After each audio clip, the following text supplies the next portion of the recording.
This is Home Learning, the essential guide to a successful homeschool program for your child.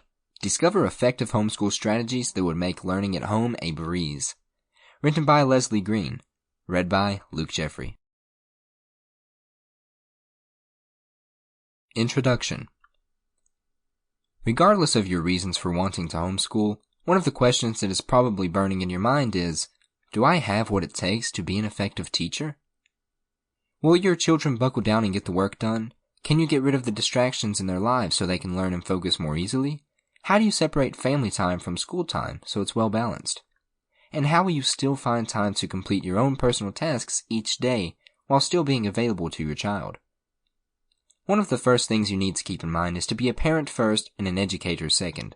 Your kids are going to need mom or dad to love them, listen to them, and play with them. Yes, you can do these things while they're learning once you get the hang of things, but you have those as your priorities, especially when you're just starting out. That doesn't mean school isn't as important, but it does mean they need to realize that first of all, you're mom or dad, or grandma, grandpa, whatever the case may be. They should feel free to come to you with their problems instead of worrying you'll get upset or frustrated because they need extra help. Remember, this is a transition for both you and your child, and it will require commitment, dedication, and above all else, patience. Here are 10 tips you can follow that will allow you to homeschool without losing your marbles. Let's begin. Create a reasonable plan. In order to be successful with homeschooling your child, you need to create a plan of action. Your child's school may be able to provide you with a curriculum you can follow. This might include worksheets, workbooks, or educational websites your child will need to use in order to complete specific tasks or assignments. If you're lucky enough to have the school's help, your main job will be to make sure everyone's participating, everything is getting done on time, and everyone understands the lessons. If your school isn't all that involved, don't panic. Yes, you'll be making up your own lesson plans, but you'll still have plenty of help. You want to base your plans around your child's grade level, their skills and abilities, and on the work they were doing at school, if you can find that out. Run a Google search for your child's grade level and your state's Board of Education to find learning goals for each of their subjects. You want to concentrate on the 3 R's, reading, writing, and arithmetic, aka language arts and math. Of course, but remember not to neglect the other courses. Your child will benefit from a solid knowledge of science or history, as well as the creativity taught by the arts. There are plenty of online sources that can help as well. You can download entire textbooks, worksheets, workbooks, and lesson plans.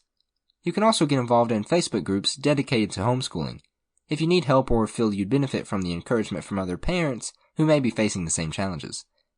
In addition, use Google to find language and math websites that offer online lessons or extra learning practice. Your local library can also be a lifesaver.